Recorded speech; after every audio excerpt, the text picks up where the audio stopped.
going on, everybody? My name's Tenebris Infinite, and my dudes, we got a surprise December update with a little bit of an overhaul to the map and some requested features included in it too. So what we're gonna do is we're gonna go off and check out some of these locations. There will be further speculation on my channel in coming videos, but for now we're just gonna go off, check out these locations, then we're gonna go through the patch notes, and as usual, you guys are gonna get my insight on the patch notes, and also there's a couple of known issues that I really want to make you dudes aware of for the upcoming DLC for the American Weapons Pack. So definitely stay tuned for that later on in the video. But for now, let's go off, check out this little bit of a facelift that we saw here, and then let's start getting into these patch notes.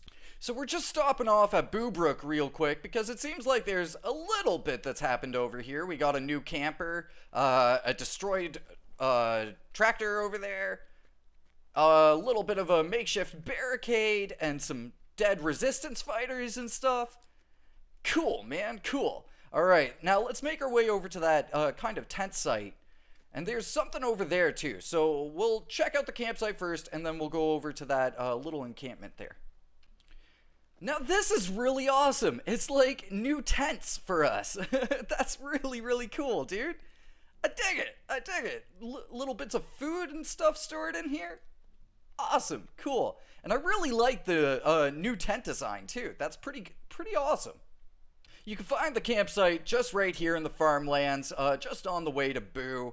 But you really can't miss it because of the kind of pillar of smoke that comes from the campsite. Now this military campsite is something spicy, my dudes. It is something really, really spicy over here. So let's just hop our way in and look at this. Freaking Russians.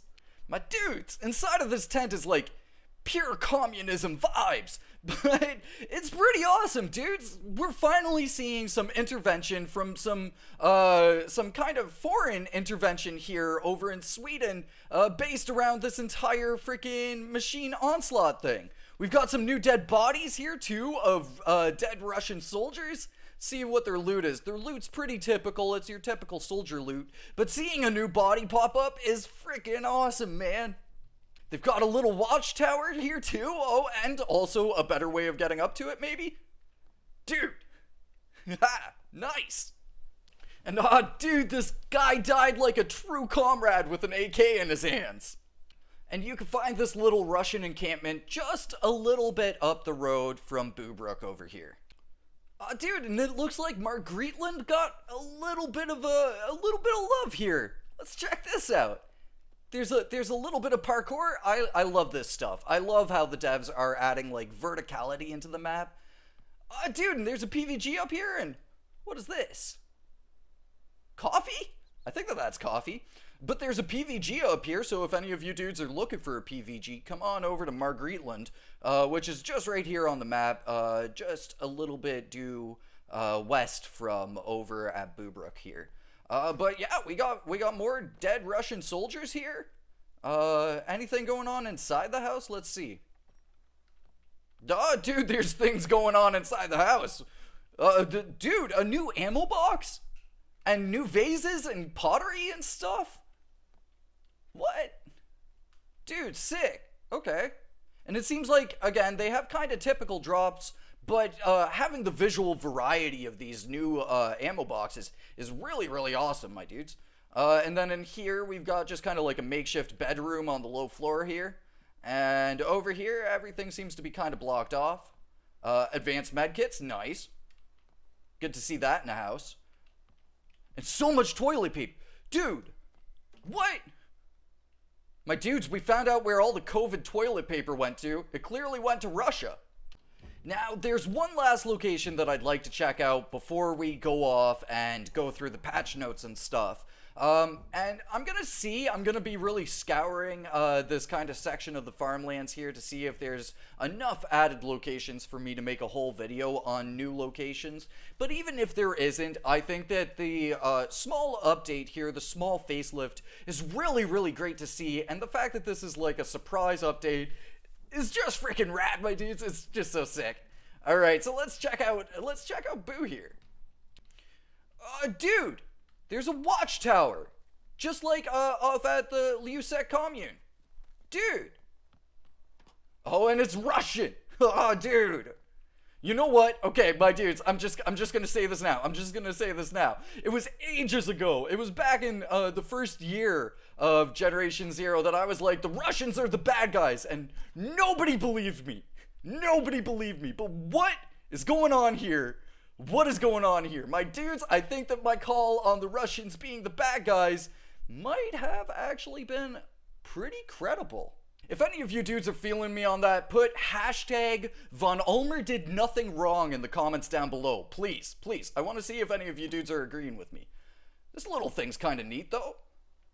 Dude. Oh, man, the base videos. The base building videos. They're coming. Oh, man. These new structures would be so sick. Oh, dude. Okay. Cool. And then we've got, like, these, like, big drop boxes of like supplies and stuff for the Russians. Dude, gonna try to get up here. All right, there we go. Man, all right. So now let's see. Oh, there's a Kunsam. Dude, Boo is like a whole new city. You know, for a little update, this is a heck of a lot of stuff, my dudes. Oh man. Oh, and we got a really shot up house over here with some more dead Russian operatives. Man, there's so many ammo boxes around here. My dudes, Boo is now a gold mine. That's sick. I'm definitely going to be adding Boo to my farming runs in the future. Oh, and we got like a totally destroyed house over here, dude. I love it. I love the decimation. It's so sick. Alright, let's see if there's anything else neat around here. No frickin' way. Alright, dudes, what? So they were fighting against the resistance. Okay, I'm gonna call it. Because, like, these are resistance structures here. Let's see if we can find any resistance bodies on this side, because that would be freaking crazy. Dude, the Russians were fighting with the resistance. I'm freaking out, man. Is there anything neat going on in here in this little dilapidated building? Not really, but still. It's kind of a neat set piece. You could totally picture how they were, like, fighting from here. Let's see. It would be kind of a weird perspective, but it would definitely be good for shooting uphill on these various buildings that were occupied by Russians and stuff.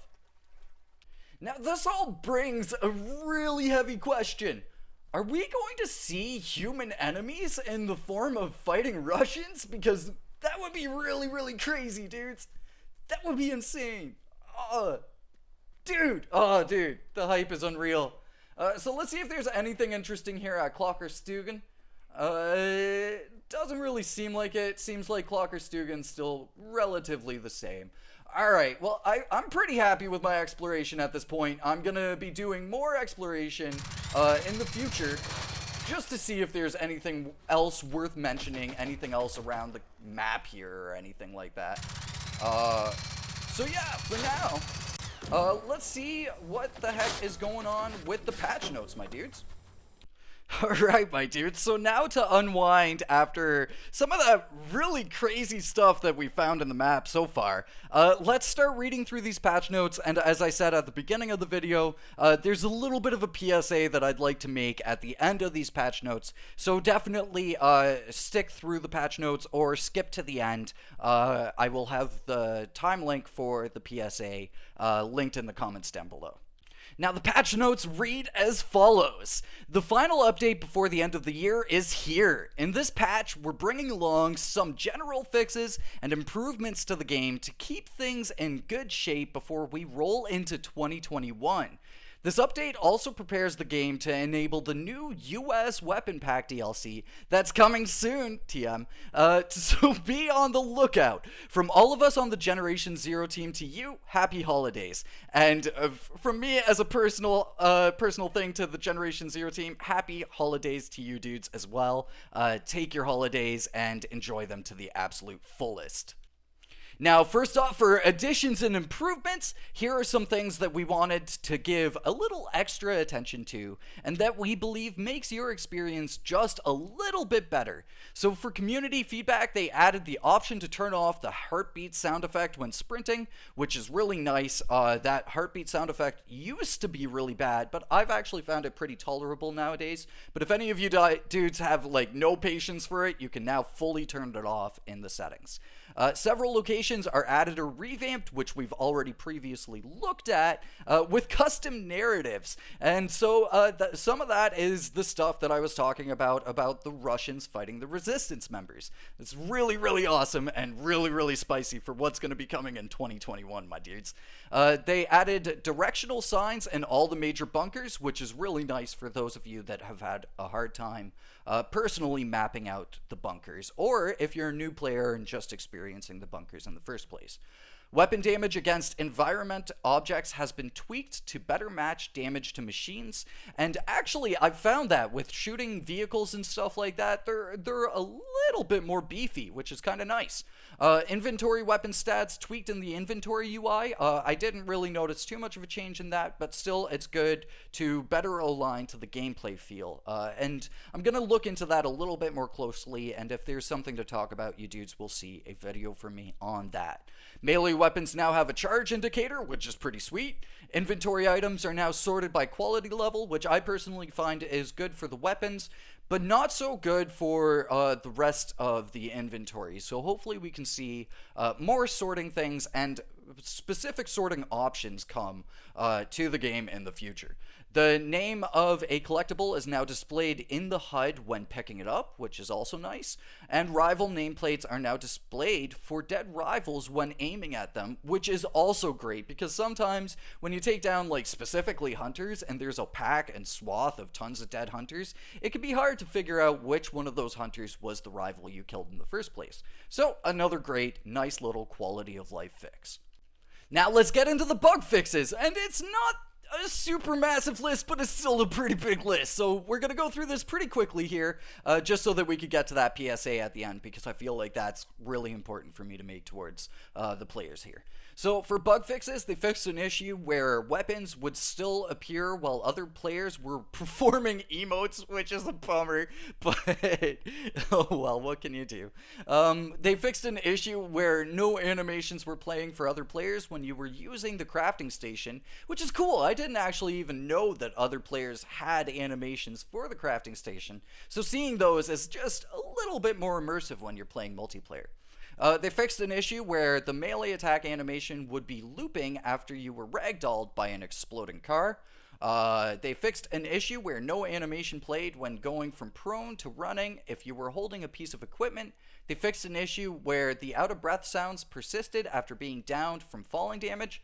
They fixed an issue where destroyed ticks could sometimes still be heard as if they were still alive. They fixed an issue where players would rubber band on screen when trying to sprint and melee attack at the same time while being out of stamina. And then they fixed several LOD and object flickering issues. For crashes, they fixed a multiplayer crash, and they've made just some kind of general improvements to stability. For machines, they fixed an issue where military class tanks had an Apocalypse class mortar cannon underneath its regular mortar. They've changed the spawn location for the Reaper in some instances so as to not put it in areas where it was prone to getting stuck. They fixed an issue where sometimes ticks would not play their death animations. They fixed an issue where sometimes the light effects from ticks would remain in place after the tick was destroyed and despawned. So really a lot of tick fixes here. And then they fixed an issue where tank's sight was unaffected by having its obtech components destroyed, which is awesome because really the tanks are where you're going to aim for the eyes the most. So that's great to see. For missions, they fixed a whole bunch of missions here. For Goodnight, they fixed the Rival Vision module drop. For A Light in the Dark, they fixed an issue where a fence was blocking access to the lighthouse. Lucid. They fixed an issue where machine waves weren't spawning in the main mission. Tidal Wave. Then they fixed an issue where the objective marker to kill machines was staying on... No, dang. Dude. Now, for missions, there's actually some pretty beefy fixes here. So they fixed the mission Good Night for the Riven Vision module drop. They fixed the fence that was blocking the lighthouse and a light to the dark. And then they fixed an issue where the waves weren't spawning in Tidal Wave. And then on top of that, they fixed an issue where the objective marker to kill machines was staying on some machines after they were destroyed and for the sick and injured. They fixed an issue where the first objective marker for the main mission, piece by piece, was not showing on the map or the compass from far away. They fixed an issue where the objective marker for Tidal Wave was still showing on the map after the mission had been completed. They fixed an objective marker for Good Night that was still sticking on the map after the truck had been destroyed. Spoiler alert. They fixed an issue with the interaction point on Frederick at the Ring Fort, which recently has popped up in the community again. And then also, they fixed an issue where some players were unable to finish the side mission, Never Trust Anyone, due to a missing schematic. For the UI, they fixed the issue with the Reaper where the components wouldn't show up in tech view, so now you'll be able to keep track of the various Reaper components when you're fighting him. They fixed an issue where magazine icons for the HP5 and K-Pist were switched around. They fixed an issue where a French text string would play if you exceeded your crafting storage capacity while recycling items, regardless of your set language. They fixed an issue where areas on Himfell were incorrectly labeled as homesteads instead of settlements. They fixed an issue where tracked beacons that were destroyed could not be untracked. And then lastly, they fixed an issue where the location of the mission was missing from the mission description for pretty much all the Phoenix Rising missions. Now, how many times did I say mission there? It was quite a few. For weapons, there's only one fix here. They fixed an issue where the red light cooldown effect for the EXP sledge was still showing in world after triggering an emote or riding on a bike. For the world, finally the bridge at Boo has returned, and also it got a little bit of a facelift in the process, as we saw in the previous part of this video. And then they fixed an issue where a large boulder made it somewhat difficult to spawn a bike at the bike station for the side mission in the face of adversity. They fixed an issue where the side mission icon was used for Bergaskepet nature site. They fixed an issue where cars and tractors that were on fire did not deal fire damage. They fixed an issue where some villas' light switches didn't work. They fixed a few instances of players getting stuck on objects. They fixed several issues of terrains and objects clipping through other objects. They fixed several issues of floating objects. They fixed several visual holes in the world. And they fixed several instances of excess or missing collision points. Now, for general, they fixed an issue where player hitboxes while prone and crouched were acting as if the player was standing, which is really great. That means that prone and crouch can now be more effectively used for cover, which is great to see. They have improved how collectibles are recorded so that players who pick up collectibles in someone else's game will have that recorded in their own game. Which will lead to just better collection in multiplayer in general. They've fixed an issue where pop-ups for online services for consoles were incorrectly being displayed when players were playing solo. They fixed an issue where sometimes, actually going back to that last thing, hopefully they can bring that over to Steam too, because it has been an ongoing issue for Steam as well. Now, they fixed an issue where sometimes when switching between characters after using the crafting station, custom apparel choices would carry over from one character to the other. Then they fixed an issue where Seekers were dropping visual modules at a 100% drop rate if destroyed by a melee weapon. That's a bummer because I didn't even know that, and oh dude, the farming could have been real. Dang it, man. They fixed an issue where the Reaper rival could be looted more than once. Another bummer, but you know, it has to happen. They fixed an issue where the Xbox controller was vibrating louder and faster than intended when hip firing. They fixed an issue where a player would have infinite stamina after being revived with an adren shot. They changed the requirements for the tier 4 of the Eagle Eye Challenge to be 375 meters, which is really good for my console brethren out there. Us PC gamers didn't have too much of a hard time with that. Some people complained about it, but most people were okay with it. But I know that that more heavily affected console with their lower draw distance.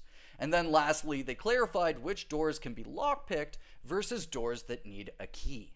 Now, for the known issues, and this is where I'm going to make my big PSA to you dudes, and I really want you dudes to kind of spread this around the community so that as many people can know this as possible so that we can remove any discomfort that might potentially come along with this. So, the first thing is the most important thing. If another player who does not own the US Weapons Pack DLC picks up one of the weapons dropped by someone who owns the DLC, the weapon will disappear for both players. So if you own the US Weapons Pack DLC, I highly advise that you don't trade with it currently until things get kind of knuckled out with this. Whether or not players that don't own the DLC will be able to pick up the weapons after this gets kind of worked around is hard to say, but personally I don't think that that will happen. So if you own the weapons pack and if your friend owns the weapon pack, feel free to trade. But if the person you're trading with does not own the weapon pack, do not drop that weapon because it will potentially be gone forever. Now, the next one is actually kind of spicy as well. The DLC icon for the US Weapons Pack is not appearing on all quality levels of weapons, which means that there's a couple things answered here. There are multiple quality levels of the US weapons, which is freaking awesome. Can't wait to get that 5 crown, my dudes. And then also another thing too is the addition of a DLC icon beside a weapon. I think that that's really great to see for the weapons pack itself. Now, next up, if a scope is attached to the Magnus, aiming down sights will be offset. So for now, you either want to figure out what that offset is off at a firing range, or you just want to not use a scope on the Magnus, because why are you using a scope on the Magnus anyway?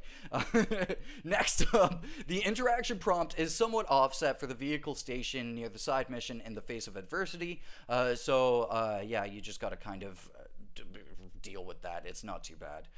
The side mission icon incorrectly used for the world location near Derboslatin in the farmlands. In rare cases, if a host travels extremely far away from the truck and travels back, the truck will not respawn for the host. Workaround is to basically just quit the game and then go back into the game. The number keys have an issue with being rebound on German keyboards. The reinforced truck can be inadvertently pushed off course by players or machines, but it will reorient itself, so if that happens, just have a bit of patience with it. Some players are unable to complete the Hellmouth and For the Sick and Injured due to machines not being correctly counted when destroyed. Again, a couple workarounds for that I could give you dudes is attempting to recreate your game session. Sometimes doing a quit to menu can kind of respawn some machines and can count them, or joining another player's session that has not completed that mission yet. You guys could do that together, and then hopefully the missions will count properly. Next up, some players are unable to complete Science of Deduction if they trigger the cave-in sequence before actually completing the mission. And then some players may be unable to complete the Minkin bunker mission even after they are able to gain access while having only 2 out of 3 keys. A potential workaround is to restart your game session. So there you go, my dudes, a pretty beefy update considering it's a surprise update, and it's really awesome to see because I think that part of this might even be in response to the latest player survey. It's hard to know if they're acting on that yet, but I know that most players voted for a mix of big and small updates, but at least one update every month, and I think that this is the perfect size for a small update, at least while we're seeing facelifts to the mainland. But for now, let me know what your thoughts are on this update. Were any of the fixes something God sent to you? Let me know in the comments down below. And again, hashtag Von Ulmer did nothing wrong. So thank you so much for watching, my dudes. You dudes take it easy, and I will catch you in the next one. Until then, peace.